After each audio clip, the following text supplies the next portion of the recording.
Welcome to the Real Estate PB&J Hour on Money Talk 1310 and 100.9 FM. Rose and Womble Realtor Paul Fuquay is here to share market facts, the fundamentals of selling, buying, owning, and improving your home, plus interesting experts. Now, here is Paul.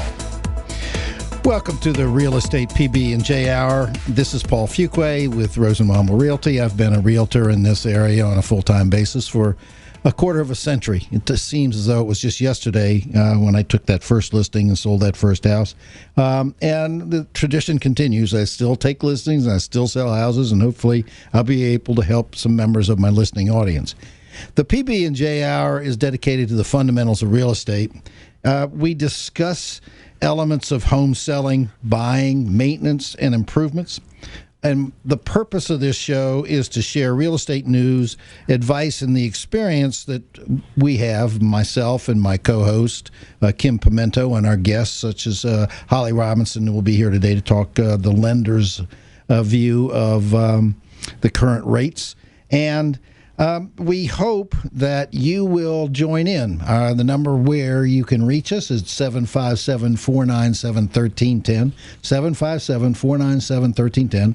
Our producer, Dino Franza, will always screen your calls, and if you're objectionable or we feel that we can't find an answer to a question you may pose, we're going to hang up on you. Now, our job. I think you'll do that. And no, I won't hang up. I'll just defer it over and send it over to Kim. She's much more pleasant than I am. But what we really want to do is talk about the fundamentals of real estate and what you can do to maximize the return on the home you're selling and maximize the benefits of a home that you're going to buy. If you'd like to listen on the computer when you're home, once you've parked your car and gotten out of the heat, it's at moneytalk1310.com. Now, we try to make this show relaxed. We try to make it a collegial, convenient, and laid-back discussion of what's going on, equivalent to sitting in your patio or out there on the deck having a cool one and watching the heat shimmering in your backyard. And I believe, Kim, you have you're going to do an introduction of Holly and the yes. Kim Pimento. Yeah. All right, today we have Holly Robinson with us today from Advanced Financial, and we are just so glad to have Holly. She always brings a spark and a lot of light into the room, and she enters a room and she knows a lot about the mortgage industry. So I'm going to let Holly come over here and give y'all the rates for today. Actually, she can stand at this mic. That might be easier. Okay. All right, Holly, you're on the air and live.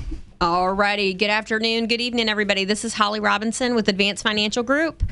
That NMLS ID number is 11-12-728, and today's market is non-conforming, 4.75, paying 0 points to obtain that rate. Conforming 30-year, 4.875 with 1 point to obtain that rate.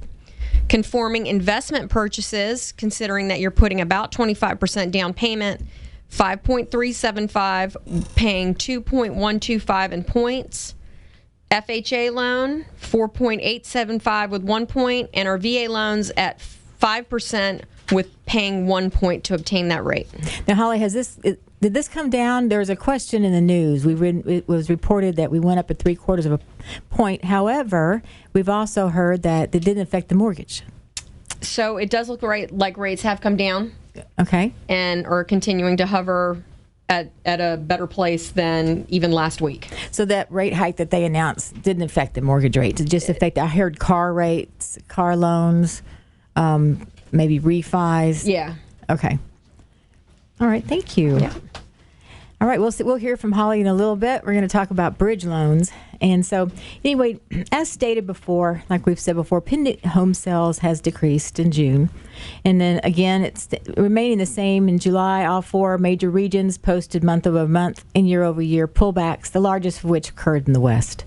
Now that's the NRA loot. Yeah. And realize, folks, we some of this sounds repetitive, but the national statistics take a month to compile. Right. So we finally get at the end of July fairly accurate numbers for June. Correct. And we don't mean to be redundant. However, we must, if you want to stay up to date with what's going on in the real estate market, which all of us in this room, with the exception of Dino, have to do. It's part of our job is to know what's going on in the real estate market. Yeah, correct. All these are coming from the National Association of Realtors.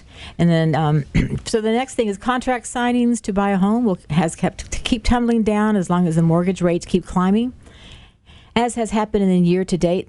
According to National Associated Realtors Chief Economist Lawrence Young, there are indications that mortgage rates may be topping over,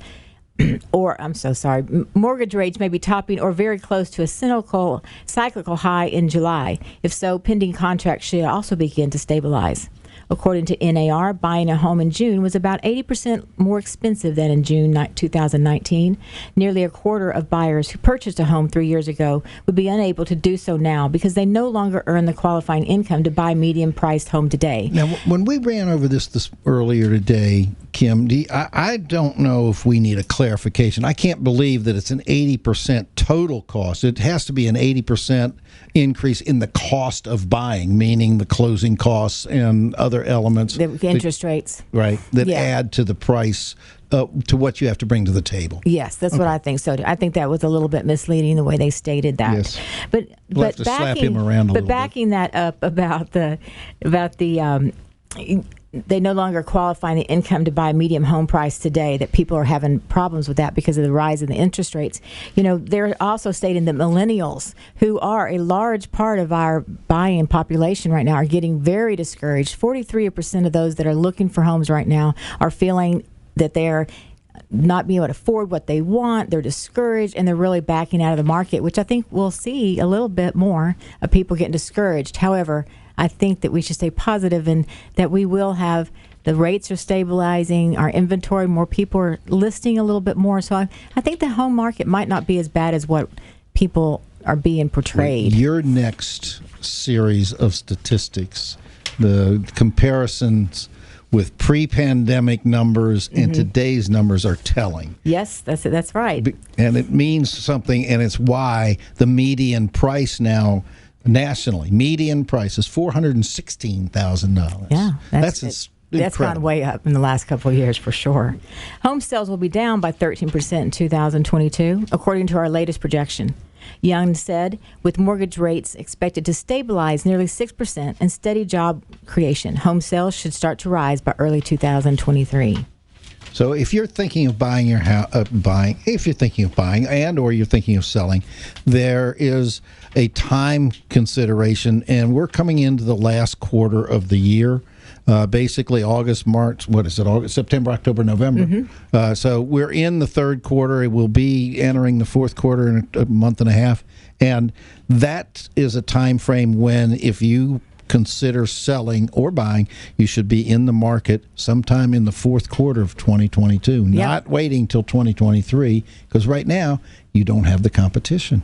Correct. All right. And that's a segue. I love that word. All right. It's a segue into the next set of stats. So now we get these off of RAIN, which is the real estate information network that the realtors here in Hampton Roads use.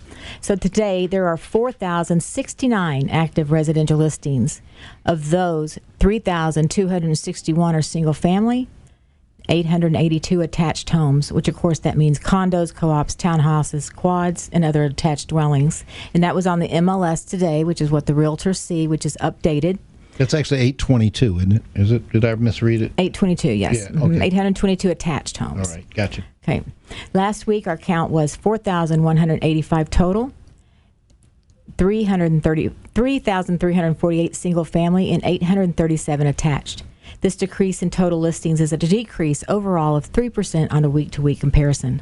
The number of properties actually available, not under contract, in this count is 3,038, a decrease from 3,051, far less than 1%. So we're seeing that ratio that number kind of stay the same of active properties that you could actually go out there, look at, and possibly purchase. We stress that these statistics are volatile in scope and must be considered in that light, but they do not indicate the trending. one thing that is telling is the comparison between current numbers and pre-pandemic 2019 in terms of total listings at this time in 2019. The total listings available 9,308. That's 3 years ago, folks. Yeah, that's a huge difference. All right, and in terms 6,000 roughly. Yeah, in terms of new listings, this is very interesting. In June of 2022, during the month of June, on RAIN, we received 4,213 new listings. They replaced listings that had been sold, had gone pending. And in June of 2019, new listings totaled 3,979, less than we have right now. And in pending sales, June 2022, 3,074 units. 3,074 houses went on the market went under contract in June.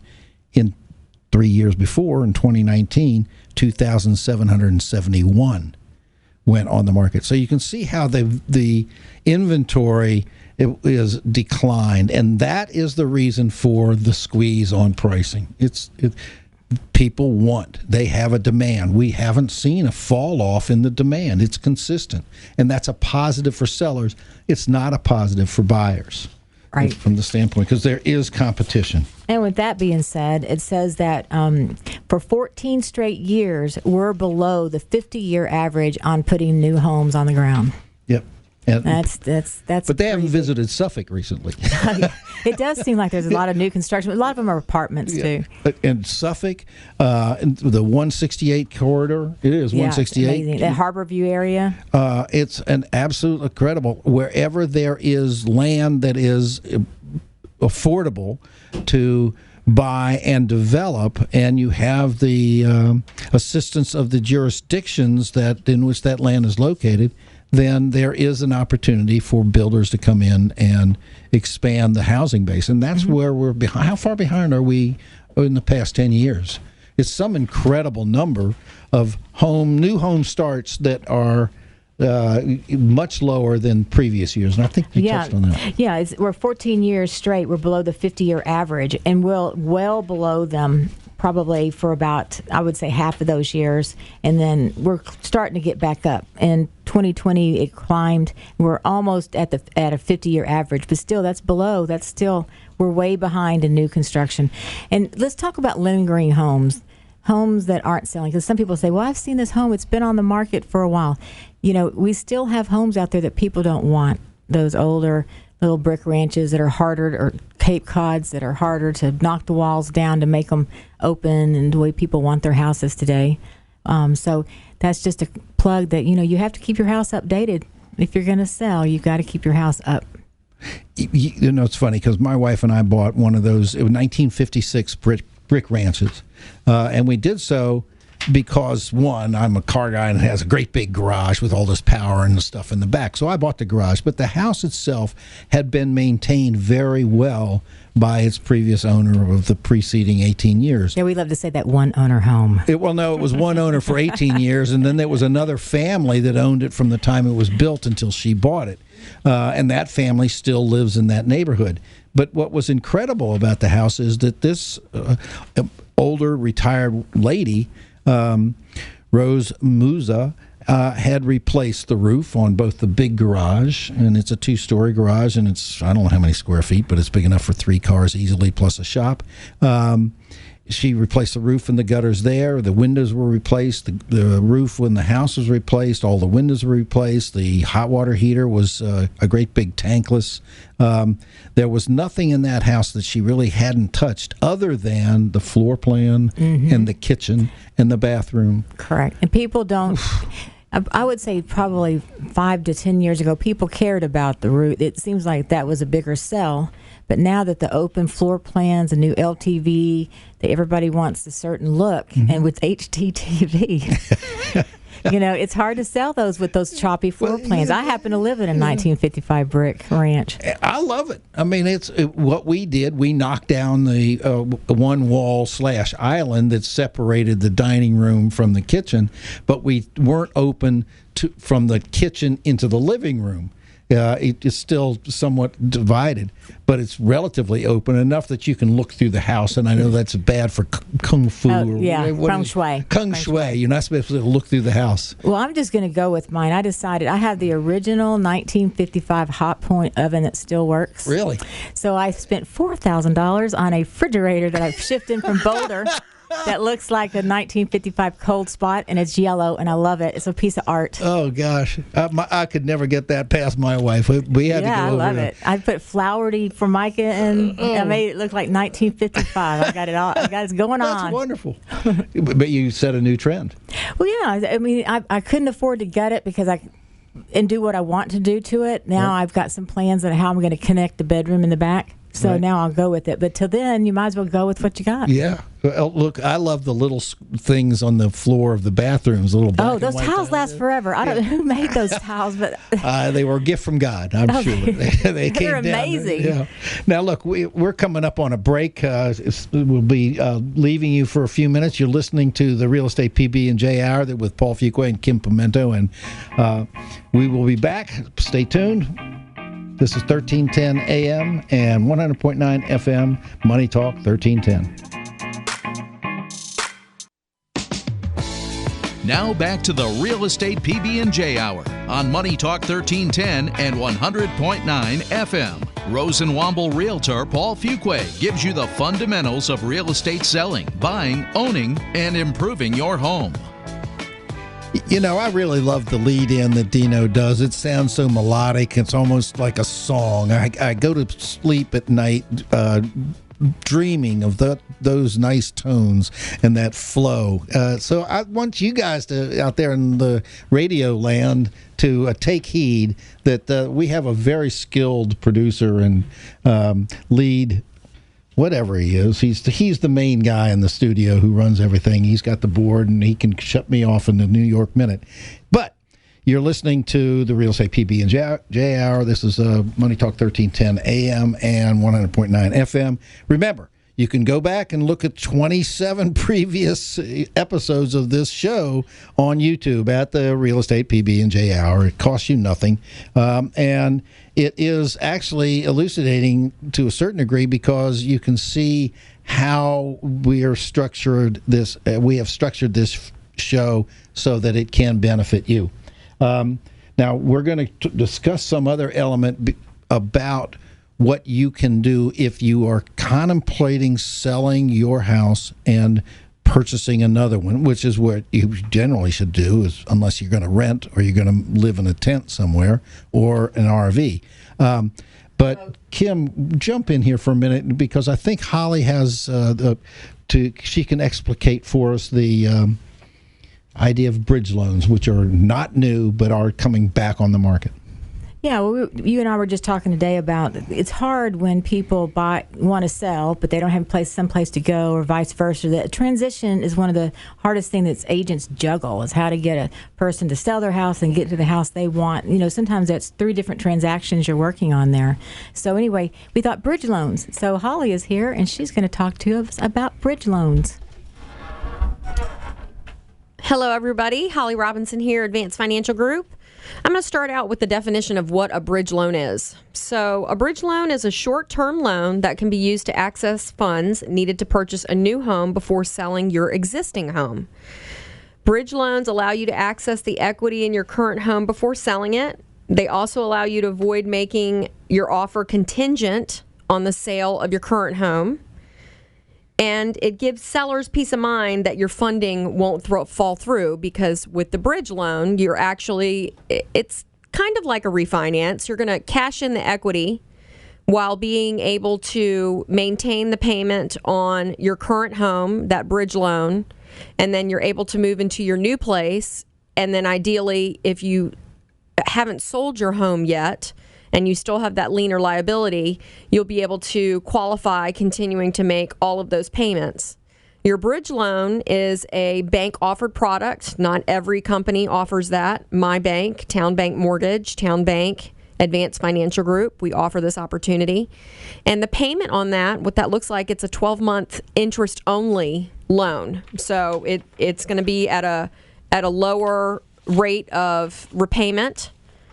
And as Kim stated, it's going to help you with the issue of moving. I mean, it's crazy when you're trying to move out of your home, clean your home, put your things into your new home.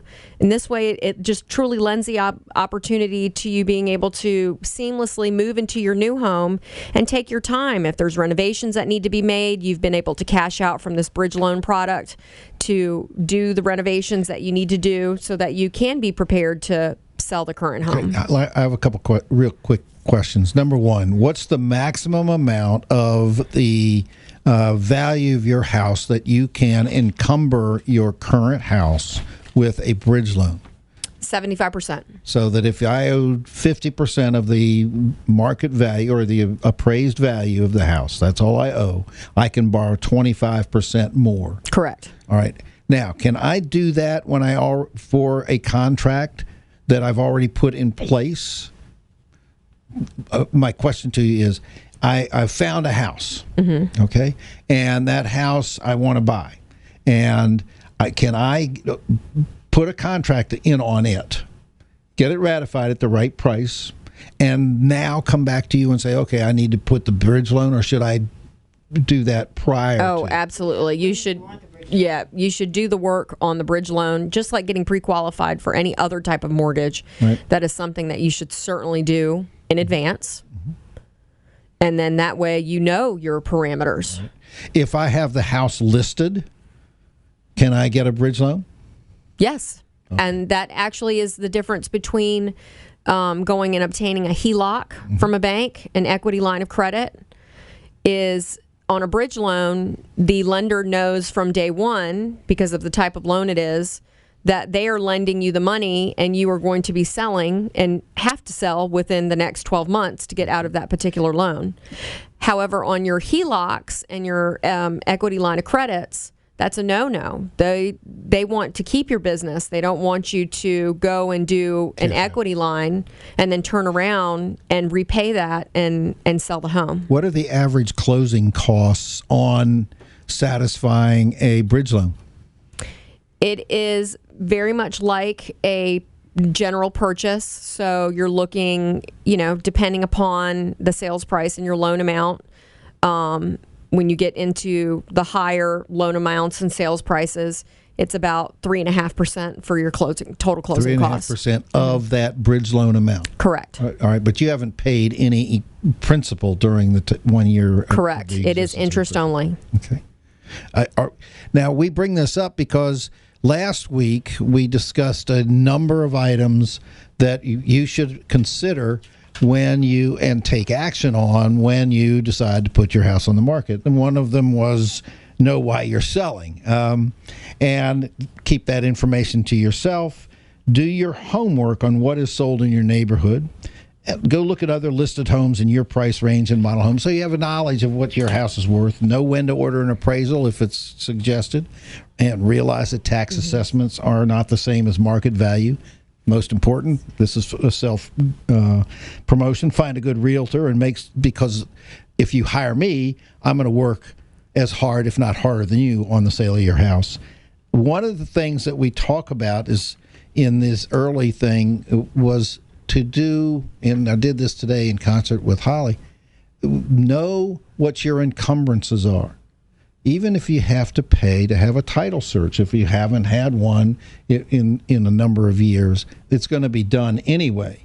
But what you need to be certain of is how much your payoff would be when you sell your house at whatever the suggested price is and what the projected price is. Know what your encumbrances are. And if you've taken out a HELOC, or is there a lien that you don't know about, or then any other elements and that could affect the bottom line for you when you go to buy the other house. Now, those are elements, and those are elements that you're going to have to do if you decide to take any kind of a bridge loan. Is there anything else that we should really be aware of in that regard? Well, I just have just a few questions for Holly. So if I was going to use a bridge loan, my first step would be, okay, I've got this house, I need some repairs, let me get a bridge loan. Is that what you would do? Yes. So I'd get the bridge loan. I'd use that money that I was kind of like cashed out or got it rolled, got the bridge loan, got the money out, did the repairs, listed it. Then I would pay interest only until I found another house, and when I sold my current home, that's when I would pay off the bridge loan and then buy the other house. Is that kind of how it works? Well, the way you qualify with the bridge loan is that you actually qualify with that bridge loan payment, and then your potential debts for the new property. And then, of course, if you have a normal mortgage on that home, because you're doing a bridge loan because you're trying to tap into your equity, so you have to qualify with all of those payments. So you can ideally move into your new home and still not have sold your prior home with the bridge loan, as long as that you can maintain and keep up those payments.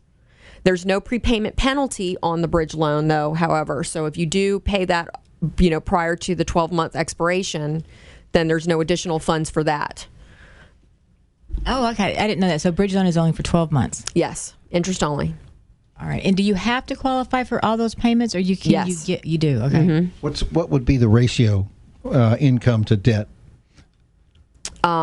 Probably anywhere between 36 and 45, just dependent upon any kind of like compensating factors. If you have additional reserves, if you have a tremendous amount of equity.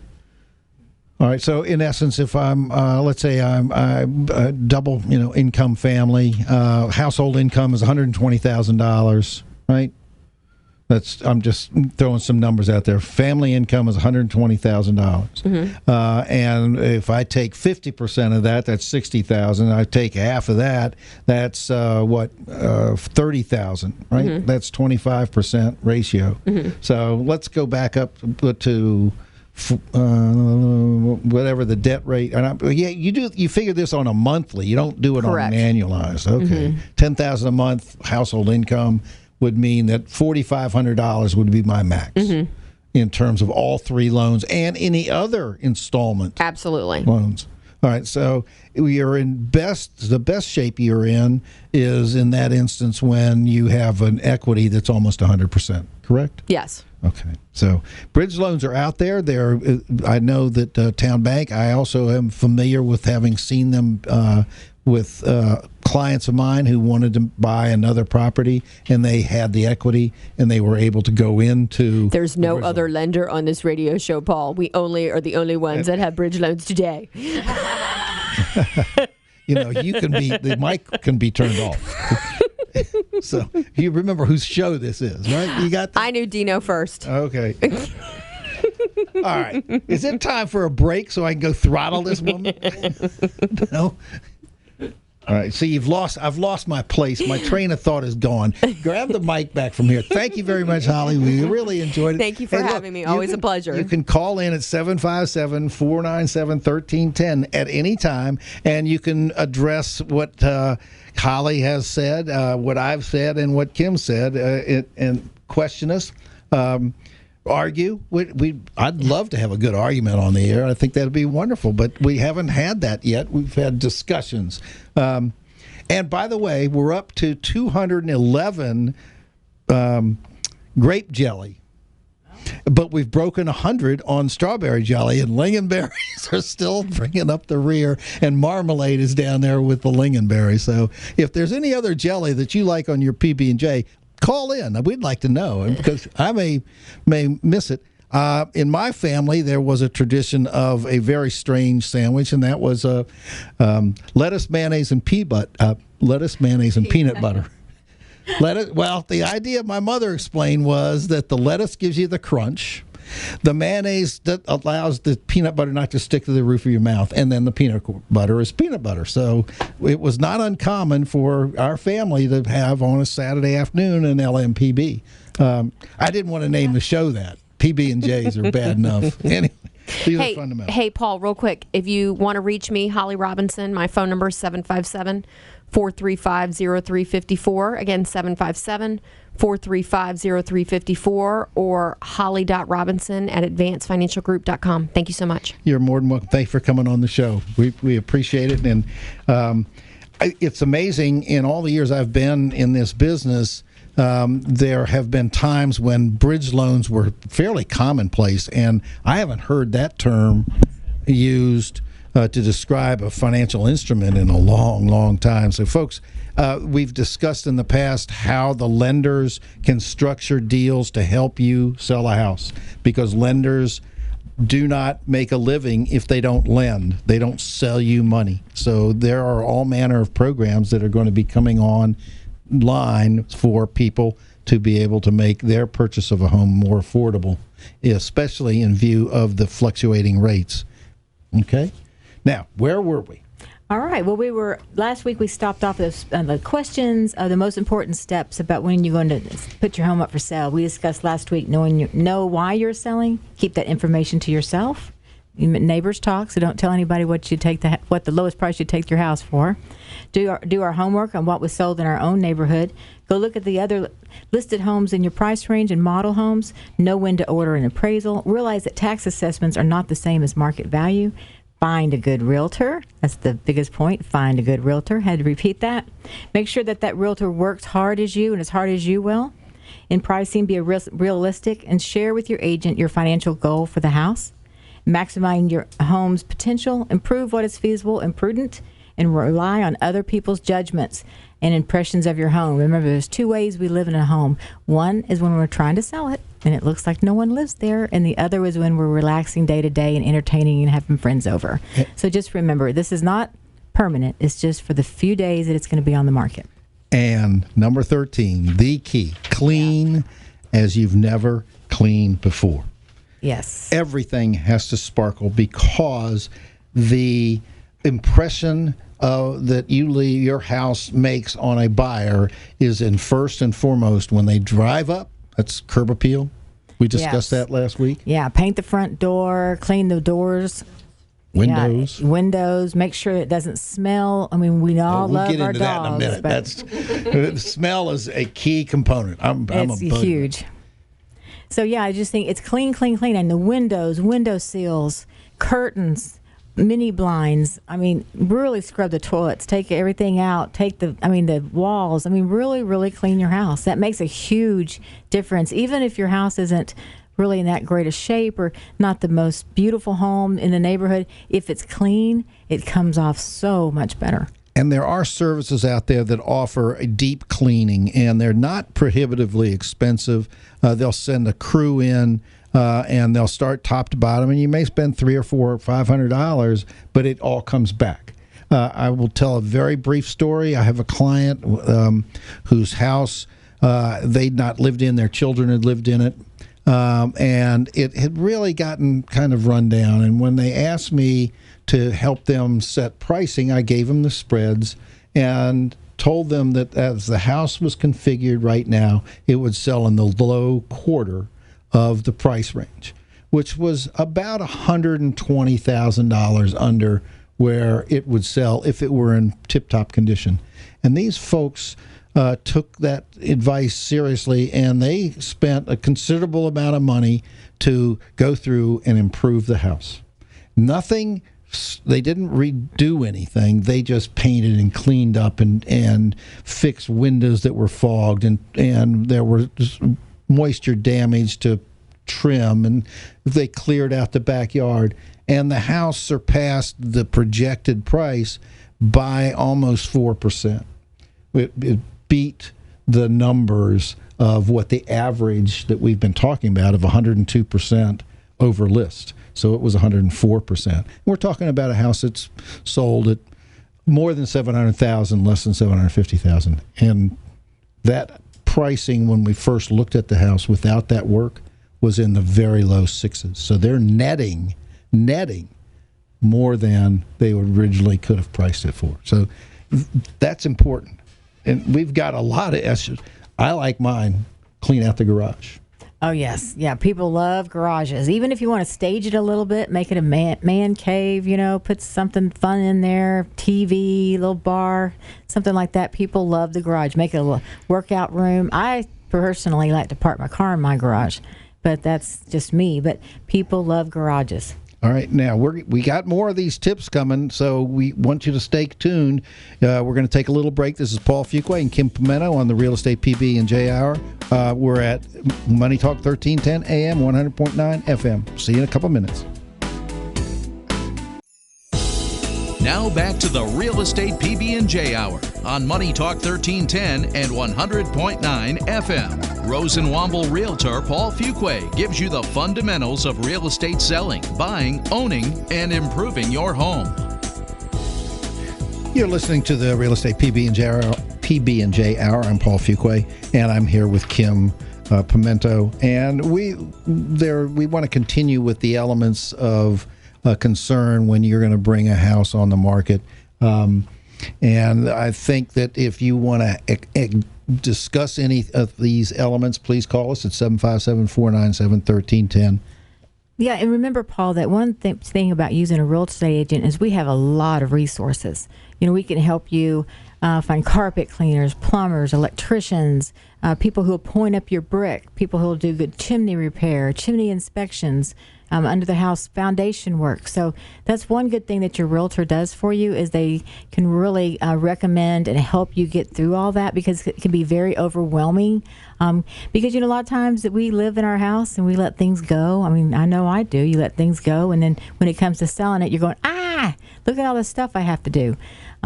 So I think that that's one thing that we really can do is we can take you by the hand and help you work it out in a more kind of a plan that will work for you, that doesn't make it seem so all-consuming and complicated, because we want to make it simple for you, and we'll help you with that. Same with the buyers.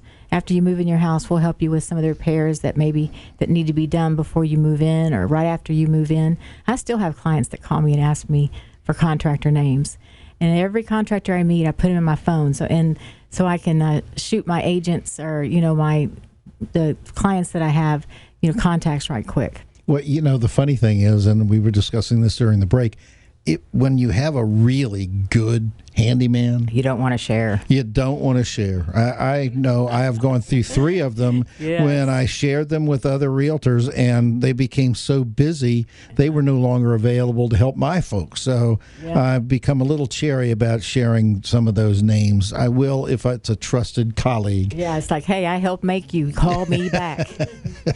Now, that's one of our items of our 31 tips of the fundamentals of how to improve your house for sale is fix everything. And what I suggest to folks is to go ahead and make the investment and have a home inspection done. We've talked about this before on the show. Have the home inspection done so that you are not confronted with any surprises when you have a contract. Yeah, that'd be around $400. Sometimes as cheap as $325, depending on how large your home is. Right. The bigger the house, the longer it takes, and so you're going to spend more money. But do that. What I do is I always have a termite and moisture inspection done, because it doesn't cost my sellers anything to have that done. So we're prepared. We don't have surprises. If we need to do work, we figure out how we're going to do it and when we're going to do it. That fix everything. If that door squeaks or sticks, fix it, because that will be a bone of contention and an obstacle on the face of your potential buyer. Yeah, and make sure all your light bulbs work, because home inspectors don't carry light bulbs, and I've argued with a lot of them about why do you not carry a light bulb. And so they'll say, the light in the bathroom wasn't working, have evaluated by a qualified electrician. So then your seller or your buyers see this, oh my gosh, there's some electrical problem in the bathroom light, and it's really just a light bulb. It's Chinese water torture with some it's incredible. Just little bitty things like that. Have all the light bulbs work. Have them matched. If you have those light bulbs with the swirly things, I don't know, when they swirl, the fluorescent. The fluorescent ones, and you have another one that's not. Change that out. Make all those light bulbs match. That really makes it look like a rental property. I will tell you something. Sometimes those become they no longer are noticed by sellers. That's what real estate agents have to do, is tell the truth and say, hey, you've got to fix these lights. I had one client where, we'll fix them. They took them all out of the bathroom, the master bath. They had, this string of lights with all these fixtures and everything, and the 3 or 4 of them were out. And the next time I looked, I flipped the switch and there were no lights. And I said, well, what happened? Well, we took all the bulbs out. I said, well, why? She said, because you said you didn't want to have them unmatched. I just, those people with never mind. But yeah, Scottish people are really tight. They don't put very many light bulbs in their hotels and things like that. So, okay, fundamental 15: remove the clutter.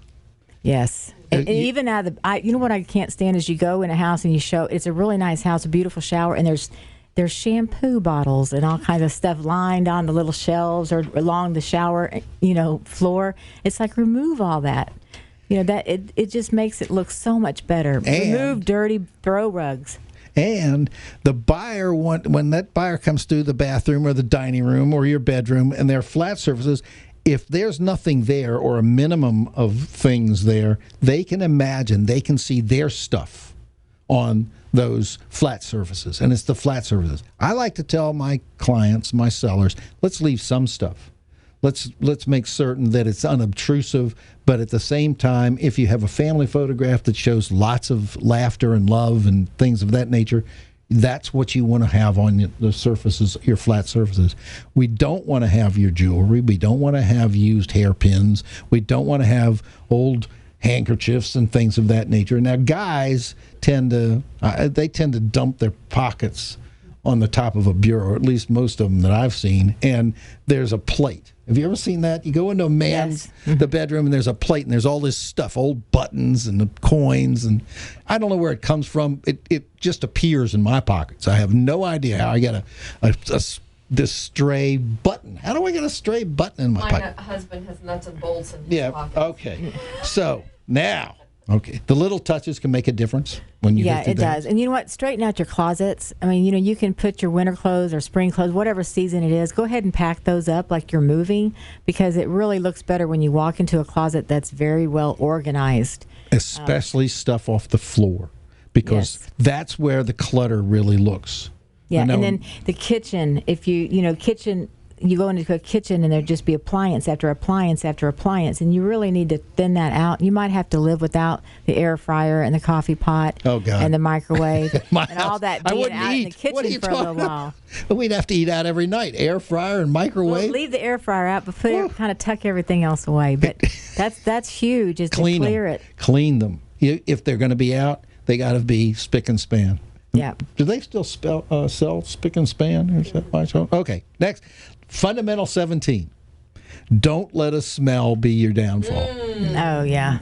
There's nothing stronger in terms of evoking memories of either distasteful or pleasant experiences in a person's life than smell. Yeah, that's one reason to clean out your closets, because shoes do sometimes emit an odor.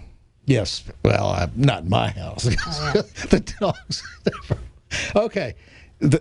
If you have cats, make certain the litter is cleaned out regularly. If you have dogs and there's a rug that they've soiled, get rid of it or clean it. But you did something. Don't steam clean it until it's vacuumed and everything's out of it. You don't want to have a soggy smell. Yeah, it didn't smell like wet dog. Right. Number 18, disclose everything wrong or fix it. There is such a thing as a latent defect. A latent defect is termed as an element of the house that is badly in need of repair, of which you have knowledge. And you as a seller have to disclose that if asked. If asked. If it's not asked, you don't have to. However, your real estate agent is required, if he has knowledge, to disclose it. Yes. Has to disclose it. So if you know that there's something wrong, fix it. If you know you can't fix it, then disclose it, and everybody's covered. Yeah, and a couple of other things. Change your AC filters. Make sure those are clean, and vacuum the vent that goes up in there, because that's one thing that people look and say, oh, they never changed their filters. So I think that's a giveaway right there. And with the, like the trash cans, if you could clean that trash can off and maybe put it in the garage while you're showing the house.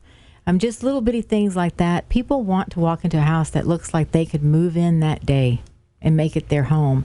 So you want it to keep nice and tidy. Don't put a lot of Afghans and throws all over the couches and furniture. Keep it nice and simple. Yeah, what we need to do is we need it to be almost a blank canvas. And the question always comes up regarding carpets that need repair or cleaning and walls that are scuffed up.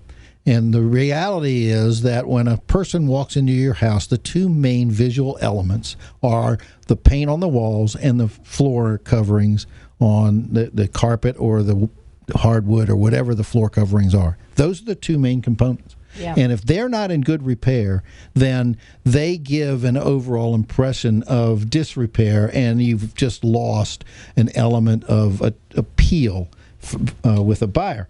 What we do as realtors, we want to be as positive in our presentation to the market as we can be on your property. We want to paint the sizzle in words and photographs, and we want to drive traffic. The more prospects that come through your house, the better off you are. Yes, and you know what? Dark paint colors, that's another one that they don't photograph very well. So if you have a teenager, which I understand, but it's painted like UVA or Virginia Tech or, East North Carolina, you might want to have those walls painted over because they don't photograph well, and then no one else wants to paint over them. They see that as a big, huge paint job. They see kilts. They see several coats of paint. So that's one thing, too, that if you can do it, it would be nice if you painted that over. And, of course, now if I'm taking buyers into a house and there is one of those red rooms, my rejoinder to them is that paint is cheap. And I'm going to say the same thing to sellers. In comparison to other things, yes. Paint is cheap, and having a room painted is not terribly expensive, and you can do one room at a time if you have a good painter. And I probably have one or two sources that I can give you. When you get a contract, make certain on your house, I know it's an emotional issue, but avoid the emotions when you get an offer. It may, in today's environment, it's going to come in very close to list price in most instances because of the paucity of listings. However, there will come a time when it's going to be a lower offer than the list price, and you don't want to become emotional. It's not an insult. It's people playing business and doing business, because this is a business.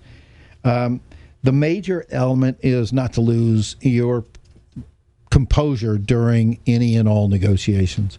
Your agent is working for you, and your agent is going to tell you what he knows and can discern about the buyer, and that is so that you are on the same page as he in determining what your next step would be because of what knowledge we've accumulated about the buyer that's brought an offer. Trying to figure it out what they can pay. A lot of times the size of their earnest money deposit or the loan letter is written with such weasel words that it may be a determinant that this buyer is really chopping off more than he can chew. Find out what his timing is. Now, if they give you a specific offer and there is a settlement date in there, what your agent will do is determine if he or she can the validity and the absolute need for that scheduled closing. Because remember, when you close, unless you have a seller's possession agreement in place, you're going to have to be moved out. No personal property. Have I left anything out in that regard, Kim? No, I think closing dates is sometimes a pretty big negotiation right now, especially with everybody trying to sell a house and move into another, and we're seeing a lot more seller rent backs. Sometimes we might see a buyer rent back or buyer early possession. So I think that, closing dates is a negotiation tool. So I think kind of, a month or two ago, we would have all just done exactly what the seller said. But it's changing. We're going back to the old school negotiations. We're seeing a lot more people come out to open houses. So I think our market's going to be a little bit more balanced. And I enjoy a balanced market. I think a balanced market is fair for all of the people involved in the buying or selling of houses. We're going to skip ahead a little bit to another fundamental, and that's avoid giving yourself a hard, fast deadline to have the house sold. It may well be that there is a deadline, but if anything, try and schedule in advance when you bring it on the market. Look at what the market time is in your neighborhood so that you can anticipate what kind of closing date there will be so that you aren't up against the wall in terms of bringing the moving van into the house and loading up all your stuff. And do not take any lower offer personally. Do not take a low offer personally. Some people that's the way they negotiate. And if you got a low offer and it's the only one you have, work with it. Counter back with it. See if you can make it work. I've had too many in the past, and even in this market, I have had instances where a seller has said that I'm going to reject that. That's right out of hand. It's too low. It's not where I wanted to be. Yet there is one thing that you can do. You can sell it to somebody else if you have somebody else. You can take it off the market, right? But those people have taken the time and effort to write up an offer, and it may not be the best for you, but it may be all they can do, and you thank them very much. But you don't know that until you go back and give a counter. And the way the system works is that the minute you put a line through one of the provisions of the contract tendered by a buyer, you have rejected, I repeat, you have rejected their offer, and now you're going back with your offer. There is no continuum in this process.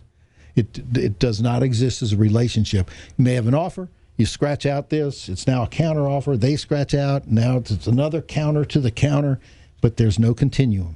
You have a relationship that is founded on paper. We're running out of time. I really wish that we had a little longer and we were a little more adroit in covering these items, because there are certain elements of the things that you as a seller should contemplate doing. And if you want to call us, you can at 757-497-1310. The best thing to do is at your leisure, go to the YouTube channel, do a search, the Real Estate PB&J Hour. It's costs you nothing, and you can subscribe. And we would like to have more people on there. We've got a lot of views, but we don't have a lot of subscribers, and we'd like to have those so we can get more reach and be beneficial. We're down to a minute. This is Paul Fuqua. This is Kim Pimento. Yes, thank you for letting me come on again, Paul. And remember, if you think that you'd like to join our team at the Greenbrier office of Rose and Womble, please give us a call. We'd love to hear from you. All right, this is Paul Fuqua. We're signing off of the Real Estate PB&J Hour on Money Talk 1310 AM 100.9 FM. We'll talk to you next week.